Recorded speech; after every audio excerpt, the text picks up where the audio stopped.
Okay, so Be'ezras Hashem, we're going to continue with our Parsha Shir, and we're going to try and talk a little bit about Parsha's Tazria. And again, in the aspect of living with the times, like the Balatanya teaches us, which means that the Parsha is meant to transform our lives in one way or another. It's meant to give us a tool, a way of looking for the incoming Shabbos, for the incoming week, of how to be mitmoded, how to face reality with this Nukuda of Torah, with the Chiddush Torah from the Parsha. That's what it means to live with the times, where the Torah continues to be a medicine even in the later generations. So in Parak Yud Gimel, Pasuk Yud Gimel, okay, Parak Yud Gimel, and we don't typically darshan these things, but Parak Yud Gimel is the 13th Parak, and Pasuk Yud Gimel is the 13th Pasuk. So Yud Gimel obviously represents Echad, Ahava, and Echad within the Echad, 13 within the 13, which is also the gematria of 26, is the deepest expression of Echad. So it's the Achdus within Achdus. It's a teaching that teaches us a secret of Achdus that is even deeper than Achdus itself. It's the Achdus that reveals itself even in the place of Pirud, as we're going to see. So it's the Perek Yud Gimel and Pasuk Yud Gimel. So Pasuk says, V'ra Kohen v'hine kasta tzaras is kol basro v'tir asanaga kulo hafach lavan tahorhu. So what the Torah is discussing is the sickness, the punishment, the spiritual sickness, the totza'ah, the outcome of certain experiences in life, lashon hara, rechilas, certain ways of living, certain chataim, transgressions that lead to tzara'as, that lead to this disease called tzara'as. And while the Torah sets up the devastation that comes along with tzara'as and the tumah and the frightening things that come along with it, the Torah also gives us the refuah. It gives us the solution already in describing the problem, which is that you can bring the tzara'as to the Kohen. That even though there's going to be tzara'as in the world, even though there's going to be this aspect of a blemish, leprosy, a disease, an unnameable condition in each and every person's life that emerges spiritually and manifests physically, as you know, anxiety teaches us so well. But this tzara'as, this nega tzara'as, also comes with the solution already in hand, which is to bring it to the Kohen. Now the Kohanim are the tzaddikim. The Kohanim are the tzaddikim. The Kohanim are Moshe Rabbeinu, Klal Yisrael, but be'emes, it's the Giloy of Moshe Rabbeinu and Aaron and all the Kohanim, but it's the holiness of Moshe Rabbeinu that's mispashet throughout that order of tzaddikim, where you can bring the blemishes, you can bring the heaviness, the burden, the baggage, whatever it is, to the Kohen to look at it, to see what the status of the disease is, to check in, to see what condition the condition was in.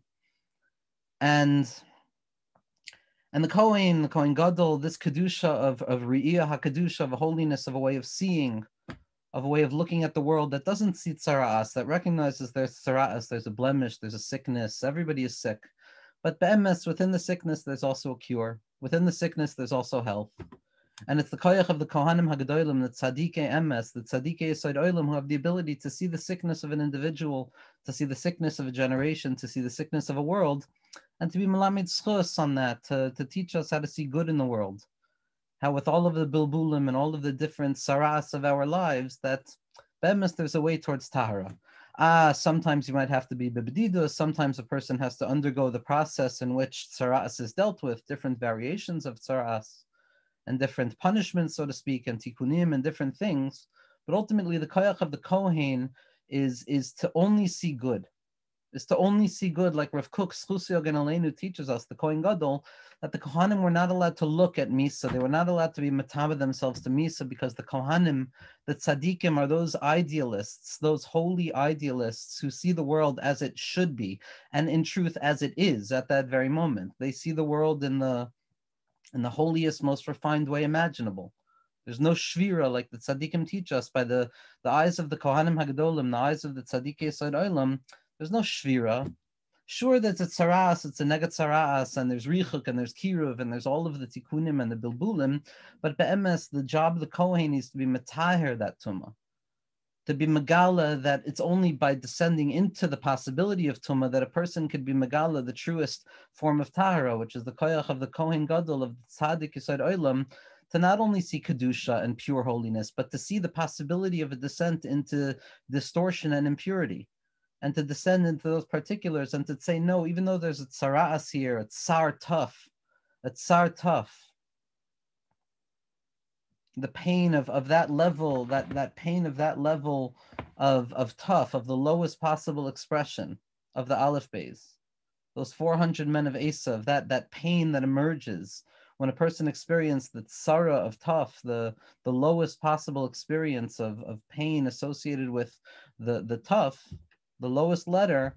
What the Tzadikei Emes do is they reveal that really at the level of the tough, at that low level of the tsar tough, a person has the ability to be megale, the person has the ability to be megale, the tes almin de kisufin, the 400 worlds of desire, that place of atik yoimin, that is specifically the Kohen engaging with Tuma and Sara'as and all of the different things, that they have the ability of being megala, the truest shirish of Kedusha and Achdus, which is taking all of the details and the fallings and the descent into that impurity.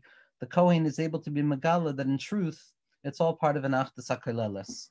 So what the Kohen sees, and the Kohen sees this Sara'as, and there's certain symptoms that come along with this condition, physiological symptoms as they manifest, and obviously they mean spiritual things as well as that tzaddikim talk about. But the Pashut Pshat, the Kohen was looking at the disease, at the sickness on the individual, and one of the signs of sickness, one of the signs of a blemish, is that there were white spots, there were white areas, there were tzapachas, there were blemishes, there were blisters, there were skin lesions, there were signs on the skin.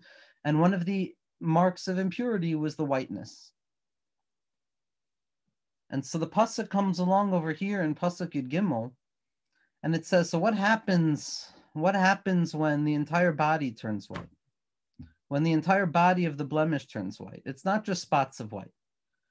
It's when it's no longer discernible that it was anything but those white dots of impurity. I no longer see the underlying possibility of health in this scenario, says the person with the tzaras. Everything is white. A sign of white is a sickness, kula white. There's nothing left. There's no possibility of hope here. There's no possibility of understanding the or of the tzaddik, the tzaddikim, the re'iyah hakadosha, that holy vision of the tzaddikim, of the kohanim hagadolim, of the mesharsei elyon, who see a world that is good and is tahor, and is positive and is moving forward in every moment, and is not a world of scarcity, but rather a world of enoughness. And the Kohen Gadol shows us how even when something is truly white, fully white, and it appears that there's no more possible room for hope, it's specifically there that there's a tikkun, there's a yesh inyan sheyitapecha kol. It's specifically in the ultimate whiteness of the experience of that symptom, of that siman of tumah, of that siman of richuk. It's specifically there when it appears that there's no hope left because there's nothing that remains the way it should anymore. It's specifically there that we announce through the koyach of the tzaddikim, through the koyach of the Kohen Gadol, that HaKadosh Baruch Hu and his Torah HaKadosh are megala that it's kulo hafach lahon tahorhu. When it's totally bad, when there's seemingly no longer any residual spark of goodness in this situation, in this moment of tzaras, specifically there that tzaddikim teach us to see the good, to see the kedusha, and it's tahorhu, it's tahor al yedehu. How is it purified? It's purified through the darga of hu, which is the ability to scream out HaKadosh Baruch Hu by way of distance. HaKadosh Baruch Hu, you're something distant. It's hu. It's an other. It's not a thou. It's an other, and that darga of hu is the darga of atik. It's understanding HaKadosh Baruch Hu by way of a distance. It's by understanding HaKadosh Baruch Hu specifically when he appears absent. It's not ata. Ata is when HaKadosh Baruch Hu is right in front of me. You. It's you, HaKadosh Baruch Hu. That's the hargasha that the Kohanim HaGadolim always have, and that's what a Jew is capable of experiencing when they're not Balei Tzaras. But in the absence of the Ata, when a person is about Tzaras, when there's a Segiru Dinehurim, like the Zohar Kadosh tells us, there's a departure of the lights of Chachma. Person no longer has a sense of a cohesive whole in that moment of Tzaras. Person sees only differentiation, separation between individuals, which leads to the notion of jealousy and infighting, which is the cause and the ultimate source of Lashon Hara. it's only because I think another person has the possibility of impinging on the Kedusha and the Tahara that are ra'i for me as an individual in this Metzius. If only I understood that nothing can be taken away from me other than what HaKadosh Baruch Hu gives me, there would be no possible reason of speaking Lashon Hara. Like Rabbi Nachman teaches us in the Sipur of the Chacham and Tam, Zeh ma'aseh shelo, zeh ma'aseh sheli, v'oid mali ledaber al achirim. This is his thing, that's their thing. And furthermore, what value is there in speaking about another person? Kal v'chomer, speaking negatively about another person.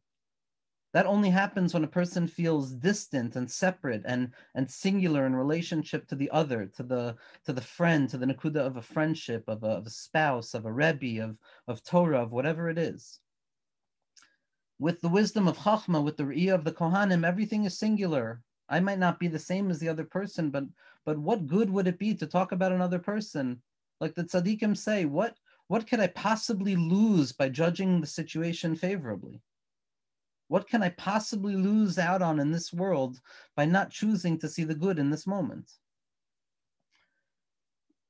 But when we lose the vision of Chachma and we fall into a place of tzara'as, that sigiru dinuhurin, that closedness of the lights of Chachma, I see disunity and I see pressure and I see that this person can take from me somehow, or that person's experience or that person's opinion on something can somehow affect me in an ontologically negative way. And that's the shorish of Lashon Hara. That's the shorish of Lashon Hara, loss of Chachma. And it's specifically in this place of tzara'as, in this loss of Chachma, in this pirud, in this ability to talk in Lashon Hara and to feel pressure from another person, or to feel that some human force can take away what HaKadosh Baruch Hu wants me to have, or to give me what HaKadosh Baruch Hu doesn't want me to have.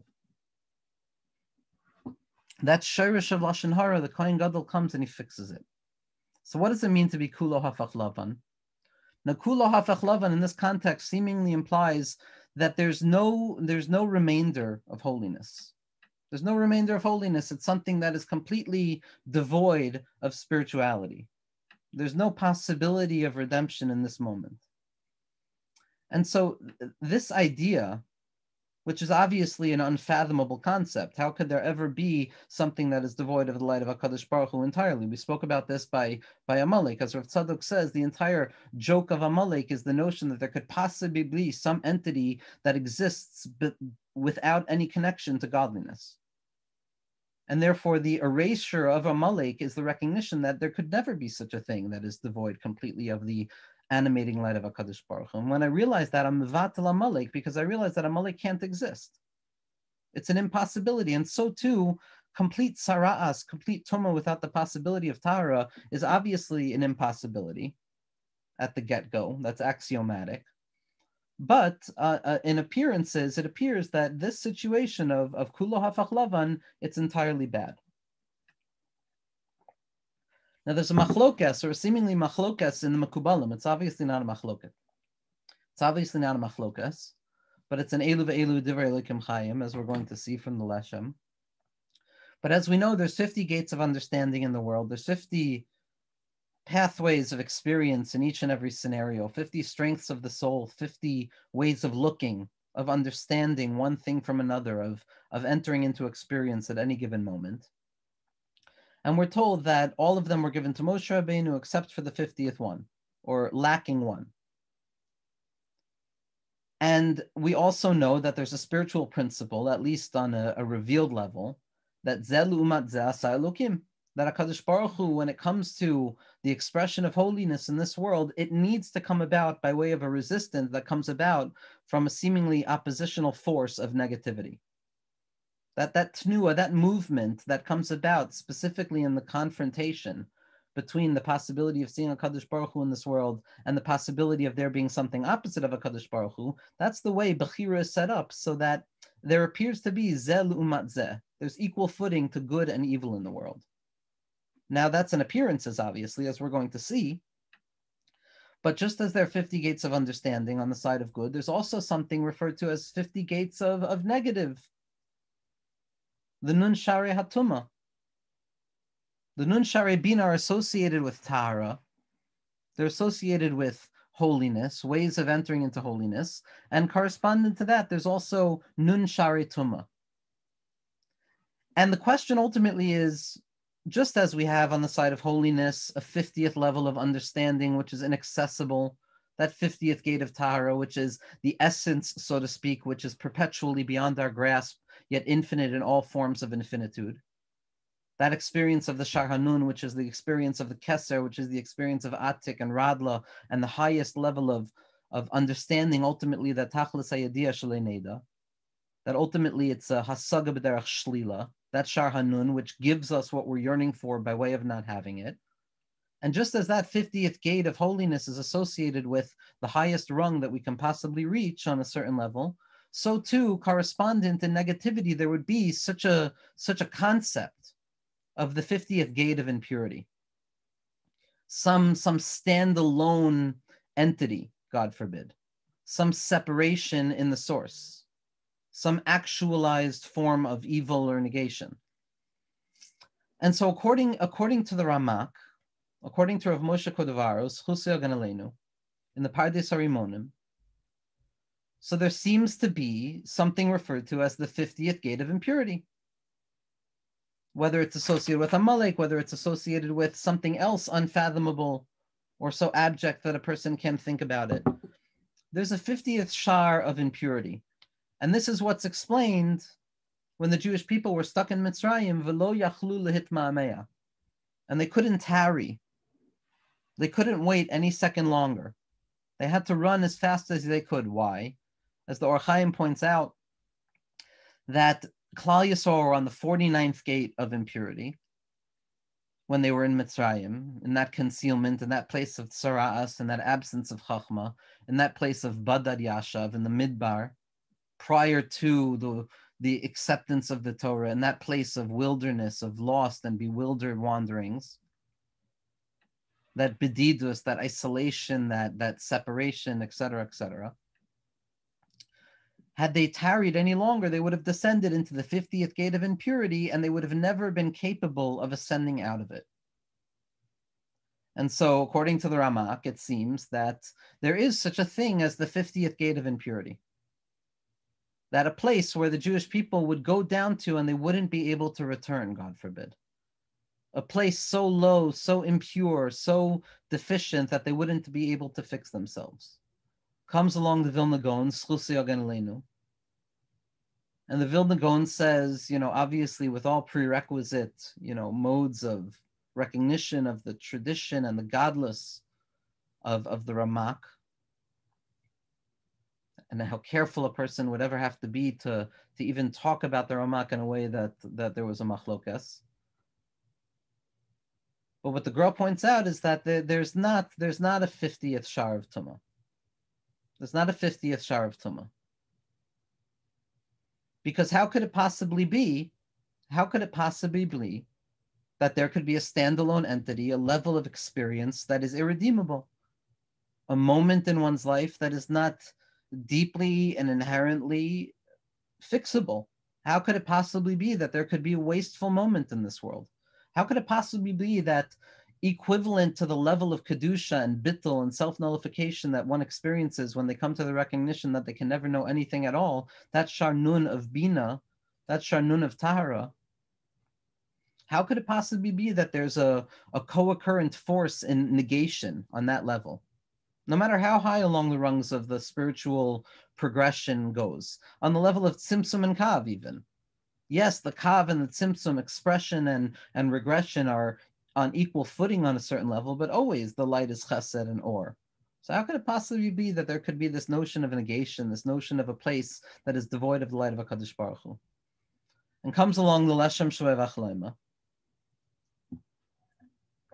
Rav Shlomo Elyashiv's Chusei Hagan Aleinu, whose yahrzeit was yesterday and the night before. The Leshem Shvei V'Achleima, that or of the tzaddik, that or of the Kohen Gadol, who's able to look, nobody like the Leshem, looked at a negation and saw only positivity. The Leshem is chad b'mino in this, especially in all of the Leshem's writings. Nobody, other than perhaps the Mittler Rebbe on a certain level, at least in my humble opinion, goes as deeply into the sugya of gevuros, of difficulty, to reveal that even in the lowest place, there's the ability to fix. The Leshem comes along and he settles this machlokas. He says that when the Ramak says that there's a 50th shar of Tumah, and the Gros says it's impossible that there would be a 50th shar of Tumah, they're not arguing, but they're saying the same thing. Svei dinim.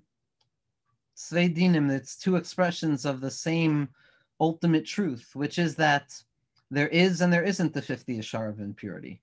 And how could it be? How could these two co-occurring oppositional sentiments go hand in hand? So the Leshem says it must be that what happens at the 50th shar of impurity, when a person hits the very bottom, when a person hits the lowest possible imaginable place, a person doesn't fall, God forbid, but HaKadosh Baruch Hu reveals himself in such a way to that person in that experience that it basically nullifies Bechira, it nullifies the game.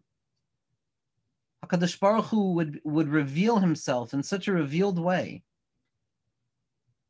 as an emergency revelation, so to speak, of the true, undying, infinite presence of HaKadosh Baruch Hu in every imaginable thought concept. Every imaginable thought concept. Leis asar panim minei klum. There's no place devoid of HaKadosh Baruch Hu. There's no place devoid. Eino milvado. There's no place devoid. Even b'shol tachtas. Lo irara ki ata imadi. Lo irara ki ata imadi. Even in the begate salmavis, in the lowest place, there's no richuk from HaKadosh Baruch Hu. And so Zok the Leshem, what happens is that as you descend into Shar Hanun, at that very moment, the very descent into the Shar Hanun of Tumah is the revelation that there could be no such thing as a Shar Hanun of Tumah. That HaKadosh Baruch Hu is Megala himself there. And at that point, it's Kulo Hafach Lavan Tahorhu. At that point, if a person, God forbids, finds themselves, and we always find ourselves in our own individualized way, each person according to the conjecture of their own heart, we experience that tarrying. I can only speak for myself between the 40th gate of impurity and the 50th gate of impurity. Chiddush Harim says that David Malka Mashiach and Shlomo HaMelech love to walk along the boundaries of heaven and hell, Gan Eden and Gehenna. That's where they love to spend their time. Gam ki yeluch begeit samavis lo irora ki ati madi. Lo, I'm mamshich that darga of lo. No, there's leis asar panamine. There's no place devoid of him. Nothing. It's the lo de album. It's the lo of the osios of the Olam Hamalbush, which we're going to be discussing Bezras Hashem. It's the tachlis hayadiyah shaloneda. And in that place, the moment the person descends into the mitzias of a sharanun of tumah, like the shita of the Ramak, it memela yispardu kol palayavin. It disappears immediately, and then it's like the sheet of the Gra, which says, no, it can't exist. Because when the bottom drops out and a person recognizes that HaKadosh Baruch Hu, you're here with me no matter what. Hineni barach mimcha elecha, as the Paitan says. I run away from you to you. Leis asar panim minei klal. There's no place devoid of you of HaKadosh Baruch Hu. Up, down, right, left, with saras, without saras, in bedidus, in kihila.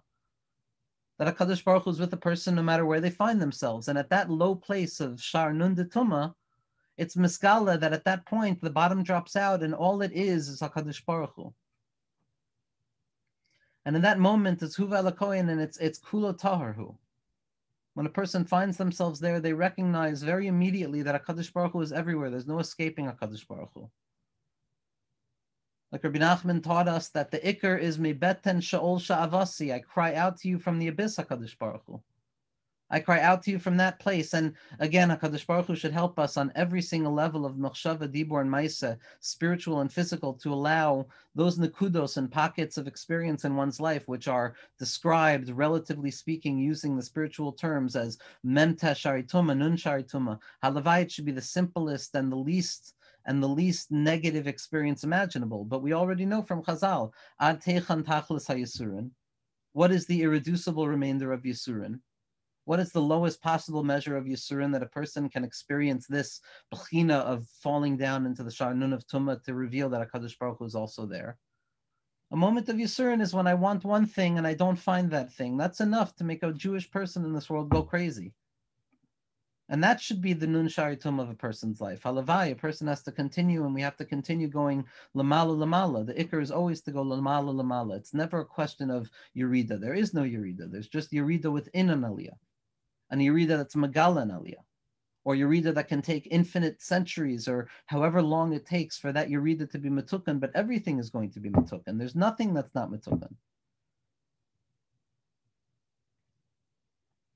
Rabbi Nachman tells us that there's a Torah, this is in the 12th Torah of Likutei Moharan, that there's a Torah of Aye. Now, the Torah of Aye is referred to by Rabbi Nachman as the Torah of the Maimer Sasum. It's the Torah of the concealed utterance. Sorry. And the Torah of the concealed utterance is the Torah and the light of HaKadosh Baruch Hu that animates even those lowest places imaginable. Those pockets of space in our lives that we feel can't be fixed or that are, too heavy to carry. Or those moments in life that, I can't have more patience. I can't get up. I can't make that Nukud of Bechira. The whole Tachlis Habriya, Rabbi Nachman says over and over and over and over again, echoing the words of the Rambam that the Tachlis is Bechira. Everything is for the sake of Bechira. Everything. And we can be boicher, says Rabbi Nachman. We can be boicher to uncover the light of HaKadosh Baruch Hu in that low place, in that place of Aye, in that low place of Aye Mekayim Kavodo. Where is your glory, HaKadosh Baruch Hu?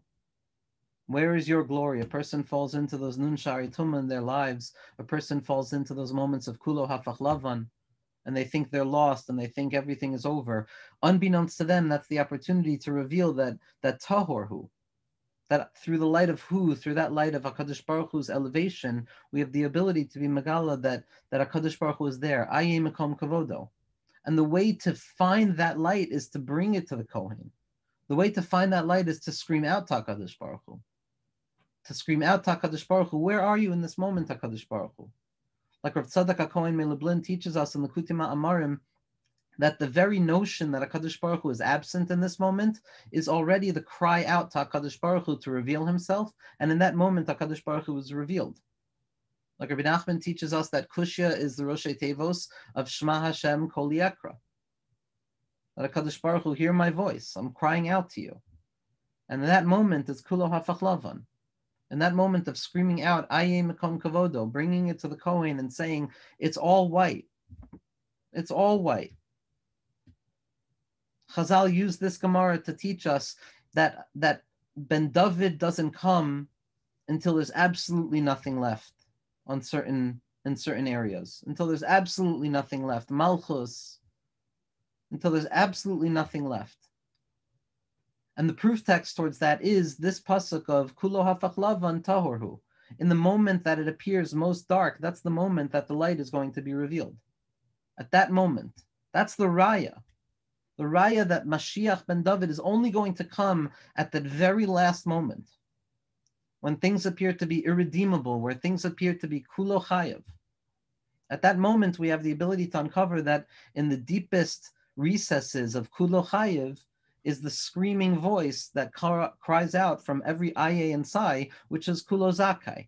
It's all good. It's kulo tahor. It's kulo tahor. HaKadosh Baruch Hu is with the person no matter where they are. This is the inyan also of Parshas Chodesh. Parshas HaChodesh is the recognition, as Rav Tzadok tells us and all of the tzaddikim tell us, that Bnei Yisrael consider themselves counterparts to the moon. Not to the fullness of the sun, but to the deficiency of the moon. The recognition that even in the lowest place, Gam ki elech begetz amaves lo irara ki ati madi. It's specifically in that place that I have the ability to be megala that kulo tahor. It's all tahor. Each and every person on their own level. How does one become tahor? How to get to tahara? That a person has to speak to themselves and speak to HaKadosh Baruch Hu and speak to their rebbeim and their guides in life. But everybody has the possibility to be tahor. Everything is kulo tahor. And that's Parshas HaChodesh. Parshas HaChodesh comes to teach us that it's specifically in the diminution of the moon, to the point that it no longer appears to be anything other than its own absence. It's specifically there that the strength recedes into itself. It retreats inwards for the sake of revealing itself with a more intensified force. It's only in that Nun Shari Tuma, where it's Kulo Hafach Lavan, that a person has the ability to be Megala, that here too, HaKadosh Baruch Hu, you're here. Gewalt, you're here also. You're here also, like the tzaddikim tell us, that in the future we're going to have the Suda of the Levyasan, where everyone's going to point in the circle and say, Zeh Hashem Kivinu Lo, this is HaKadosh Baruch Hu that I knew I had, even in darkness. That there's going to be a Rikud Gadol, there's going to be a tremendous dance amongst the Kohanim, amongst the tzaddikim. There's going to be a profound schok in the world. And the question that the tzaddikim ask is, where on earth is there going to be space enough for such a dance? And all of the tzaddikim announce at once. They say, Gehenim. It's in Gehenim that we're going to dance. Because in that moment of the revelation, when a person falls into Gehenim, God forbid, they have the ability to reveal that it's Gan Eden there also. Lo irara ki ati imadi. Gam ki eluch begeit salmavis lo irara ki ati imadi. Maharal Schusya Ganalenu tells us that Gehenim is He'edar, it's absence. And like we said in the name of Rabbi Nachman, in the Torah of Aye, in the name of Rav Tzadok, in the Torah of Likutei Ma'amarim, with regards to the Shviros HaKelim and the residual voice and echo of Kedusha that emerges specifically by the questioning voice that seeks its appearance. That very refining voice that cries out is the revelation that even in Gehenim HaKadosh Baruch Hu is here. Even in He'eder, there's presence. The Sod Yesharim Schusar Ganalinu tells us that, Chazal tell us that Gimel Piskin LeGehenim. There's 3 entrances into Gehenim in this world. And what the Sod Yesharim says is Gewalt. We see from here that there are openings and ways to get out of Gehenim. There are openings in Gehenim. It's open there, in the wide open space. That's where the dance is going to take place. As Chazal tell us, just as the praise and the revelation of a Kadosh Baruch Hu emerges from Gan Eden, so too it emerges from Gehenim. It comes from that place as well. That yes, HaKadosh Baruch Hu revealed himself, and through the Kav and through that Gila of Orin Sof and hope in this world, and it doesn't reach the bottom of the Halal, as the Arizal tells us. It doesn't hit that place of the bottom of the Halal yet. Nevertheless, in the future, it's going to be revealed at the bottom of the Halal as well, that Gam ki elach begeit salmaves lo irara ki ati madi. We say this by Shalosh Shudas, at the highest point. At the Gila of Atik Yomin, we say lo irara ki ati madi. What shaykhs is there to fear at the place of Atik? What shaykhs is there to fear and anxiety in the place of Shalosh Shudas? Ella adarabba ibcha mastabra. That's the Hasaga. Tahorhu, the Gilui of HaKadosh Baruch Hu's revelation in our lives is our capacity to deal with the Yeridos in our lives, to come to the Kohen, to believe that even if it looks abundantly white, even if it looks like an Akud of Gehenim, I can still find HaKadosh Baruch Hu there. As Rabbeinu teaches us that this whole world is Gehenim because every place is an opportunity to reveal Gan Eden. I have the schus of one of my teachers and friends, David Landis, alav shalom. When I went and I spoke in Rinat, I got a book. Fay Landis, his Rebbitzin, gave me a book from David's library, which was a book, a compilation of Hasidic stories, and it was titled B'yom Shenolad HaBaal Shem Tov Nisrafu Gehenim. That the day that the Baal Shem Tov was born, Gehenim burnt out. It stopped working. And there's a Maisa, and it's brought down in footnotes in Chabad Hasidus as well, which is an essential source when it comes to stories. That on the day that the Baal Shem Tov was born, on the day that the Kohen Gadol was born, on the day that that light of the tzaddikim who can look at the deepest tumah, can look at the lowest places and still proclaim Tahor, Tahorhu, like Rabbi Shimon Bar Yochai, who goes to Ir Tveria to be metaher as tumas misa. This is the avoid of the tzaddikim, to be metamer tumah, to reveal that it's kulo hafach lav and everything is beautiful. What are you worrying about? Everything is good. Like Rabbi Nachman says, malachan ledog and holech lefanechem. What are you worried about? There's nothing to worry about. And the day that the Baal Shem Tov was born, that hell burnt out. It stopped burning. And the Malachim came to HaKadosh Baruch Hu and they said, Rebbeinu Shlalem, we need Gehenim in this world. You have to have at least an appearance. You have to keep up the joke of Gehenim and Gan Eden coexisting as one another, because in truth they're the same thing. But we have to keep it up for Bechira, like we said. So we need Gehenim. So Kadosh Baruch Hu thinks for a second, Kavyachal, and he says, okay, the air, or the Malachim say, the air of Gan Eden has grown stale. So let's take the original air of Gan Eden and put it in the place of the original Gehenna, and we'll draw down new air for the Gan Eden itself. That's the Maisa. So on a certain level, what this Maisa means is exactly what we're saying, that you reach the darga of kulo hafach lavan, that the bottom drops out, it's revealed, the gig is up, HaKadosh Baruch Hu, you're found down here in Gehenna as well. Gam kelech beget samavas lo irara kiati madi. I come to the Kohen Gadol. Mali ledog, there's nothing to worry about. I go to the Kohen Gadol. It's not on me anymore. The Kohen Gadol gives us kochos to be metakin and metahir ourselves. The tzaddikim give us their eyes. Like Rabbi Nachman says, nasav einav by v'nash gal shel atzamos. That, as we see in the Maisa of Rabbi Shimon Bar Yochai, that what does it mean that the tzaddik stared at him? The tzaddik gives the eyes the ability to see themselves through the lens of the tzaddikim amitim, and the individual is able to now see themselves a little bit. They're mezachich themselves through going to a tzaddik, and they can see themselves in the mirror for a little bit. And at that moment, the heaviness and the awareness of the truth and the intensity of what it means to reveal a Kadosh Baruch Hu at that low place, that koach is only through the tzaddikim. It's only through the tzaddikim. It's only through the light of the Baal Shem Tov HaKadosh to reveal that kulo hafach lavan. It's a heavy thing, but ultimately that's the giloi that the tzaddikim are telling us, that it's specifically at the loss of the moon, at the diminution of the moon, that HaKadosh Baruch Hu is Megala himself, Be'ezras Hashem. Okay, everybody should have a wonderful Shabbos, Be'ezras Hashem.